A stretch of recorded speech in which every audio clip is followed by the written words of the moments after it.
kalau dapat nikmat nih teman-teman, ini rahasia hari ini ya. Di antara kita saja ya. Karena saya nggak bagi di yang lain nih, cuma di sini nih. Ya.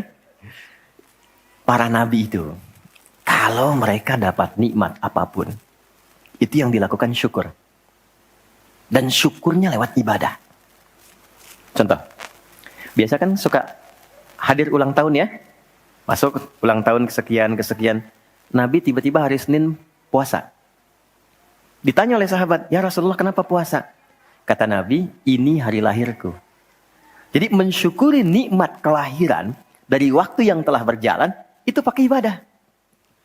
Begitu dapat anugerah surga, turun Al-Kautsar, malah diminta ibadah oleh Allah. Inna a'tainakal. Setelah itu apa? Fasholli li rabbika. Tingkatkan sholat, tambahkan amal lewat harta. Jadi jaminan surga itu bukan menghentikan amal soleh. Anda sukses dengan pekerjaan, bukan berarti menjadikan hubungan Anda terputus dengan Allah. Yang paling aneh kan Allah udah ngasih rezeki banyak, kok dipakai maksiat hasilnya? Allah kasih Anda minta, Allah kasih. Tapi begitu dikasih, kenapa dipakai untuk mabuk? Kenapa dipakai untuk maksiat? Kenapa dipakai untuk membeli sesuatu yang Allah nggak sukai? Kan ada perjuangan mendapatkan itu. Makanya dibalik caranya, ketika Anda menghamba, menunduk, Allah mengangkat. Tapi kalau Anda mengangkat, Allah turunkan serendah-rendahnya. Ini rumus pertama. Jadi ternyata ketika kita diminta menghamba dalam sholat, itu adalah jembatan pertama bagi Allah untuk mengangkat kita dengan derajat tertinggi. Paham? Oke, satu. Jadi kalau ke anak-anak begini kalau tanya, Mah kenapa sih harus sholat? Supaya kamu jadi hebat. Gitu. Kok bisa? Lihat Umar. Sebelum sholat, orang biasa. Kerjanya begini, cuman jalan-jalan, mabuk dan sebagainya. Tapi setelah sholat, dia jadi pemimpin yang sangat hebat. Dia hafal sekian bahasa. Dia dirikan sekolah-sekolah. Pemikirannya hebat, tangguh orangnya. Di mana-mana dikagumi. Itu. Kalau ada karyawan Anda bertanya, kenapa Pak harus sholat? Supaya kita makin sukses proyeknya. Makin banyak omsetnya. Coba lihat Abdurrahman bin Auf. Bukankah sebelum dia sholat dia kaya tapi biasa, malah hilang kekayaannya. Tapi setelah dia sholat dan dia praktekkan makna-makna dalam sholat, meningkat level kekayaannya sampai yang ketiga tertinggi. Dari kaya banget, kebangetan kayanya. Tuh, kapaknya terbuat dari emas kan? Abdurrahman bin Auf. Itu setelah sholat. Itu viral sekali kisahnya. Ya, jadi ini bagian pertama. Jadi ketika ada panggilan hayya 'alas shalah atas jak Allahu Akbar, rasakan panggilan itu ingin mengangkat derajat kita. Jadi kalau panggilan sholat itu dipahami sebagai hanya tuntutan ibadah, nanti jadi beban. Allahu Akbar, masih ngantuk ya Allah. Tapi ketika Anda sudah merencanakan, kan malamnya kita bikin kurikulum, kan kegiatan kita tuh nyambung. Malamnya istighfar, menyiapkan kurikulum untuk besok. Istighfar itu mengoreksi yang belum bagus apa hari sebelumnya. Katanya pengen ke surga, surganya Firdaus, tapi sholatnya masih bolong-bolong. Baca Quran belum maksimal, sedekah belum ada. Kita koreksi besok direncanakan. Saya pengen sholat di tempat ini. Besoknya saya akan misalnya mengerjakan ini, capaiannya ini. Bikin kurikulum A sampai Z. Begitu kita bangun tidur, dipanggil. Allahu Akbar, Allahu Akbar. Yang kita siapkan itu tadi, rencana. Dibawa menghadap Allah, minta kemudahan. Minta perlindungan, minta pengangkatan. Makanya kenapa sholatnya disebut subuh dari kata asbah. Sesuatu yang sudah siap dengan rencana. Wasubhi idza tanaffas. Quran surah 81 ayat 18. Di orang Islam itu bangun dari tidur, dia sudah punya rencana yang mau dia siapkan ke depan apa. Jadi nggak ada ceritanya ke depan bingung. Jam 7 mau kerjakan apa, 9 ada di mana. Rencana itu dibawa menghadap Allah. Dalam sholatlah kita mintakan kemudahan.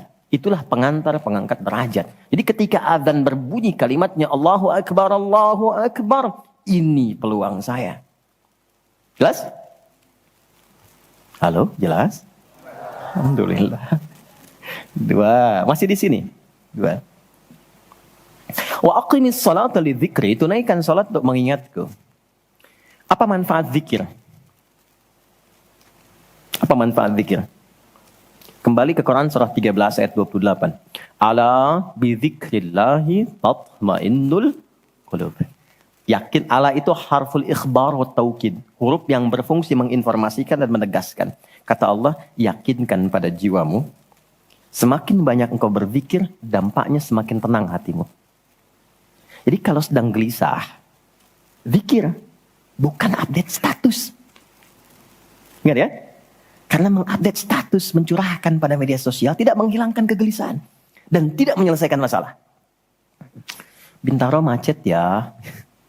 Apa dengan dibuat macet selesai? Tidak. Nggak nyangka ya dia seperti itu. Nyangka. Ketika ada orang mengatakan nggak nyangka, sedang nyangka dia tuh. Dan tidak selesai masalahnya. Apa kata Quran? Jika Anda sedang gelisah, optimalkan zikir. Apa itu zikir? Semua jenis kegiatan yang menyambungkan kita dengan Allah. Misal, doa. Doa itu di Quran disebut zikir. Quran surah 7 ayat 205. وَذْكُرْ رَبَّكَ فِي نَفْسِكَ تَضَرُّعًا وَخِيفَةً وَدُونَ الْجَهْرِ مِنَ الْقَوْلِ. Kalau Anda sedang gelisah banyak persoalan, alih-alih mengeluh, angkat tanganmu minta kepadaku. Bukankah saat berdoa menjadi semakin tenang? Solusi belum datang, tapi hati lebih tenang kan? Dan jiwa yang tenang itu melahirkan pemikiran yang gemilang. Hasil yang cemerlang. Jadi begitu kita lebih tenang, lebih mudah menanti solusi. Anak belum pulang, doa. Besok ada ujian, doa. Ada proyek mau dilakukan, kita gelisah, doa. Itu fitrah. Quran itu disebut zikir. Quran surah ke-15 ayat 9. Inna nahnu nazzalna dzikra wa inna lahu lahafidhun. Kalau sedang gelisah, masalahnya kompleks, ambil wudhu, ambil mushaf, buka. Itu baru pegang mushaf, baru buka. Dampaknya ke hati itu kuat. Begitu Anda baca dengan suasana yang tenang, nyaman ke jiwa. Yang paling dahsyat kadang-kadang dibuka, mushafnya acak, keluar ayatnya sesuai dengan masalah kita. Tuh. Itu Quran. Ya. Apalagi kalimat thayyibah. Subhanallah, alhamdulillah, Allahu akbar, masya Allah, astagfirullah. Itu zikir. Quran surah 4 ayat 103. Fa idza qadaytumus salata fadhkurullaha. Makanya ketika Anda mendapatkan nikmat, alhamdulillah, hati lebih tenang. Tidak menggunakan nikmat dengan hal-hal yang tidak positif. Ada sesuatu, astagfirullah. Ada keluhan, ya Allah. Lebih tenang. Akumulasi semua bentuk zikir itu ada dalam salat. Di salat ada subhanallah? Ada. Ya. Di salat ada alhamdulillah? Ada. Di salat ada Allahu Akbar? Dibuka dengan takbir. Di salat ada Quran? Ada. Al-Fatihah, Quran. Kita salat baca Quran. Apa lagi? Apakah di salat kita kemudian membaca kalimat thayyibah? Baca. Berdoa? Iya, isinya semua doa. Maka ketika semua jenis zikir dikumpulkan, itu berubah menjadi salat. Dan kalau satu zikir saja membuat tenang, apalagi salat. Makanya salat itu jangankan ibadahnya, tempatnya saja bikin tenang. Coba teman-teman, ikhwan ya. Anda ada masalah nih di kantor, mampir ke masjid. Itu buka pintu masjid baru masuk, sudah tenang. Enak. Makanya saya sering katakan, sering share dengan beberapa kawan. Anda kalau sedang kerja, coba pulangnya jangan langsung ke rumah. Mampir ke masjid dulu. Yang terdekat ya dengan rumah. Yang terdekat. Mampir ke masjid, sholat 2 rakaat. Di situ sampaikan, ya Allah, aku telah berikhtiar seperti apa yang telah Engkau perintahkan. Dan aku bertawakal akan rizki yang telah Engkau tetapkan. Itu begitu Anda selesai berdoa pulang, yang dibawa ke rumah aura masjid bukan aura kantor. Dan istri anak-anak di rumah mendapatkan ketenangan yang sempurna. Jadi nerima antum itu nerima dalam keadaan yang penuh dengan ketenangan. Jadi ketika menyambut anak, ayah, papa, papi, buya, antumnya tuh udah enak nerimanya. Coba kalau nggak percaya, rasakan itu. Ke masjid itu beda. Dibanding rumah sendiri, rumah Allah lebih tenang kan? Itu baru tempatnya. Dan puncaknya Ka'bah. Yang menjadi kiblat. Itu ada di Quran, surah kedua, ayat 125. Wa idh ja'alnal baita mathabatan linnasi wa amna. Dan pelajari, pahami, renungi. Ketika aku tetapkan dengan keagunganku, Ka'bah pusat ibadah yang menenangkan. Sebanyak apapun Anda punya kesulitan, depan Ka'bah itu ngalir air mata, tenang aja. Gitu. Pancarannya masjid. Ya. Masya Allah ya. Nah, amalannya sholat. Jadi ambil suasana itu, bawa ke dalam diri kita untuk menghasilkan apa yang kita harapkan. Yang kedua, intinya kalau sedang tidak tenang, gelisah, ada persoalan, atau bahkan ya, untuk menentukan satu urusan. Kalau Anda bingung, merasa ada saingan yang tidak sehat, merasa ada orang-orang yang mungkin mengganggu, lakukan sholat sebelum berangkat. Tahu Imam Al-Bukhari ya? Beliau menulis Sahih Al-Bukhari kan? Itu sebelum menulis setiap satu hadis, sholat 2 rakaat. Kalau tenang, baru dituliskan. Tidak tenang, beliau sholat kembali. Ditulis di Masjidil Haram, diselesaikan di Masjid Nabawi. Itulah sholat. Makanya semua nabi yang pernah bertugas di bumi, itu sholat. Dan kita yang paling sempurna caranya. Nabi Isa, Yesus, sholat. Quran surah 19, ayat 31. Sampai 33-nya. Wa awsani bis sholah. Allah mewasiatkan padaku untuk sholat. Nabi Zakaria salat. Quran surah ketiga ayat 39. Fanadatul malaikatu wa huwa qa'imun yusalli fil mihrab. Salat. Nabi Ismail, kakek Nabi ke-29, bahkan meminta keluarganya disiplin salat. Quran surah 19, Maryam ayat 55. Wa kana ya'muru ahlahu bis shalah. Jadi kalau kita urutkan dari awal sampai ke Nabi Muhammad SAW, atau kita tarik mundur dari Nabi Muhammad ke Nabi Adam AS, tidak ada satupun Nabi yang bertugas di bumi kecuali mereka salat. Muhammad SAW bin Abdullah bin Abdul Muttalib bin Hashim bin Abdul Manaf bin Qusay bin Murrah bin Kilab bin Ka'ab bin Ghalib bin Fihir bin Malik bin Nadar bin Kinana bin Khuzaimah bin Mudrika bin Ilyas bin Nizar bin Mudar bin Ma'ad bin Adnan bin Adi bin Adri bin Muqawwam bin Nahur bin Ya'rub bin Yasjub bin Ismail alaihissalam bin Nabit bin Ismail alaihissalam bin Ibrahim alaihissalam bin Adhar atau bin Nahur bin Abir bin Kinan bin Arfakhshad bin Sam bin Nuh alaihissalam bin Mihlail bin Matusyala bin Kinan bin Anwas bin Tith bin Adam alaihissalam. Semua tersambung. Ayo ulangi. Semua salat. Oke? 3. Quran surah 29 ayat 45. Salat bila dikerjakan dengan benar akan merubah pelakunya menjadi lebih baik. Secara singkatnya, salat mendidik kita menjadi pribadi yang baik. Nah, sumber keburukan itu yang menjadi lawan dari baik itu ada 2. Jadi kalau ada orang yang tidak baik, anak yang kurang baik, ayah yang kurang baik, ibu yang kurang baik, itu artinya ada satu dari 2 ini yang melekat pada dirinya. Satu disebut dengan fahsya.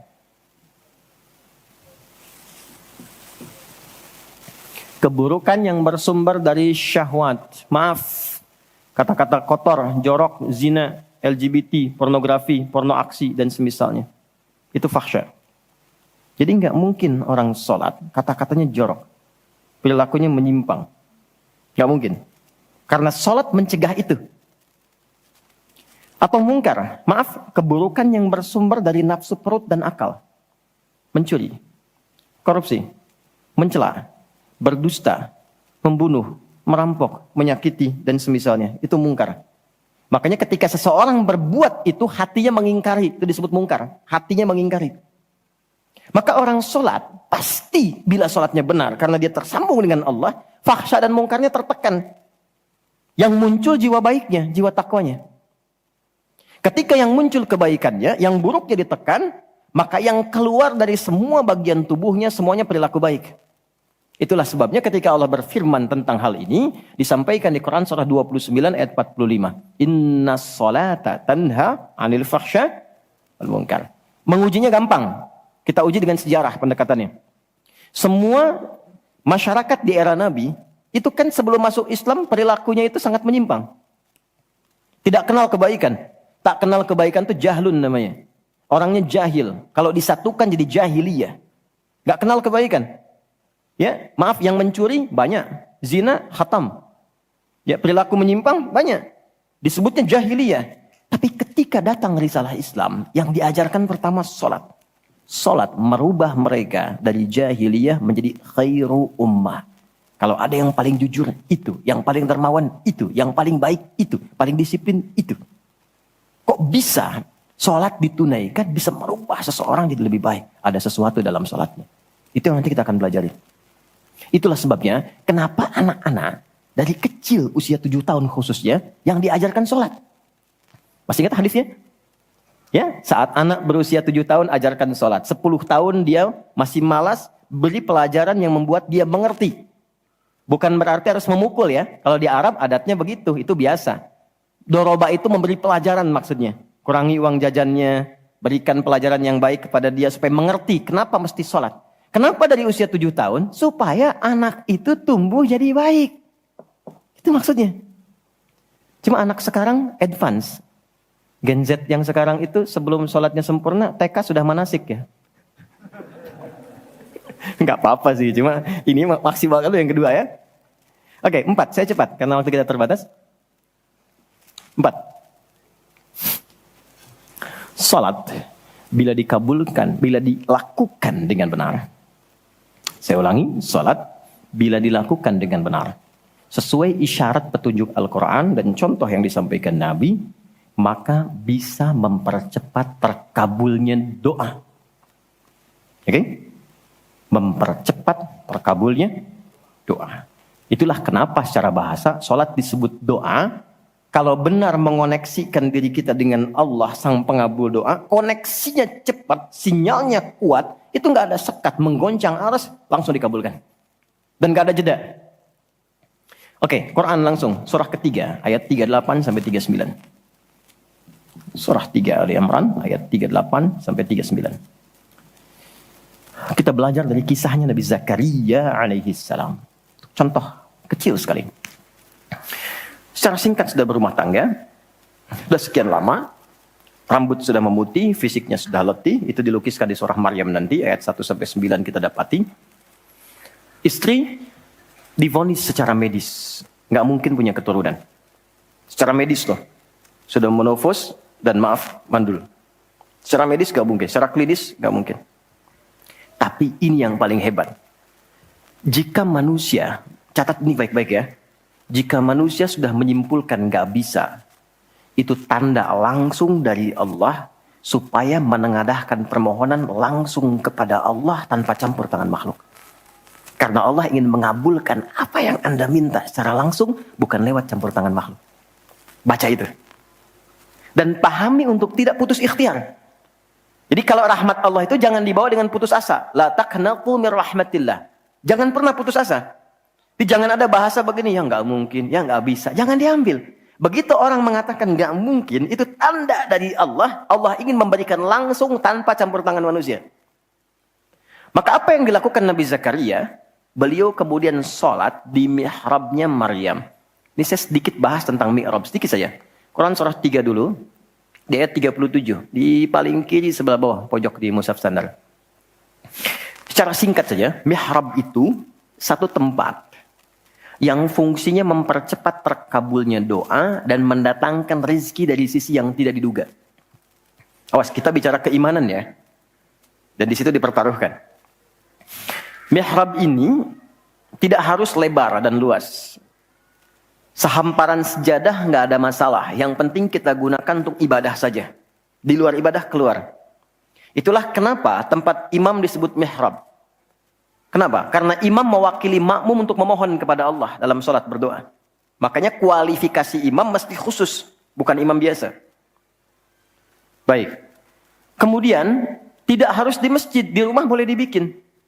Maryam pernah dibuatkan mihrab. Saat beliau mengkhususkan diri ibadah, di situ apa yang terjadi? Fataqabbalaha rabbuha biqabulin hasanin wa ambataha nabatan hasanan wa kaffalaha Zakaria. Kullama dakhala 'alayha Zakaria al-mihrab wajada 'indaha rizqa. Qala ya Maryam anna laki hadha? Qalat huwa min 'indillah. Innallaha yarzuqu man yasha' bighairi hisab. Ini poinnya. Setiap Nabi Zakaria mengantarkan kebutuhan Maryam, pakaiannya, makanannya, kebutuhannya, itu sudah ada. Dan ingat, status Nabi Zakaria itu Nabi loh.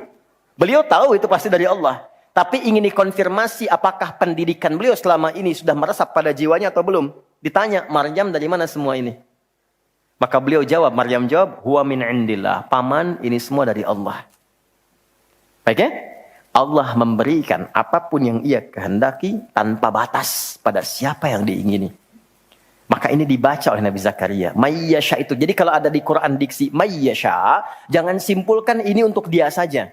Maksudnya, jadi seperti dia, maka Allah akan berikan seperti Allah berikan kepada dia. Maka Nabi Zakaria kemudian sholat di mihrabnya Maryam itu.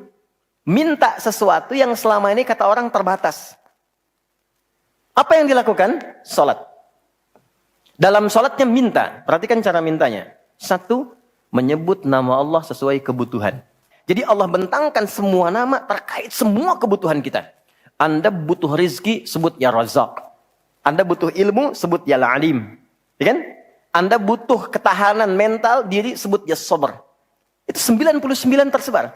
Itu rumusnya di Quran surah ke-17 ayat 110.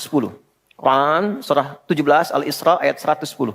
Qul id'ullaha awid'ur rahman ayyamma tad'u falahul asma'ul husna. Kalau Anda punya persoalan, segera curhatkan kepada Allah, minta, berdoa.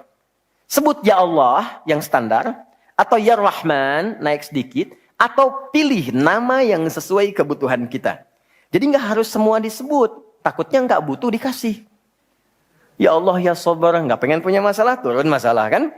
Nah, Nabi Zakaria divonis ada keterbatasan, nggak mungkin diberi. Maka beliau meminta dengan nama Allah yang memberi tanpa batas. Dalam bahasa Arab disebut dengan Wahhab, pemberi tanpa batas.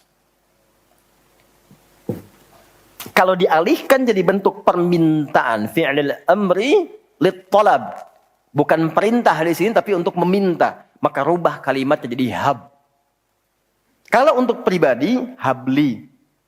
Untuk komunal banyakan, hablana. Karena ini kasusnya pribadi, maka di ayat 38 beliau meminta. Hunalika di mihrabnya Maryam. Da'a Zakaria Rabbah. Berdoalah Nabi Zakaria kepada Allah Rabbnya. Perhatikan. Qala Rabbi habli. Min ladunka dzurriyyatan thayyibah. Innaka sami'ud du'a. Ini fikih doa yang penting dipelajari. Ya Allah, ini kalau terjemah bebasnya begini. Mereka mengatakan, aku nggak mungkin punya keturunan. Maka aku memohon darimu saja yang tidak punya batas dalam pemberian. Mereka katakan aku nggak mungkin. Aku memohon kepadamu yang tidak punya batas dalam pemberian. Innaka sami'ud du'a. Sungguh engkau pasti mendengar doaku. Kalau kepada yang maha mendengar tidak terkabul juga, kepada siapa lagi aku mesti memohon?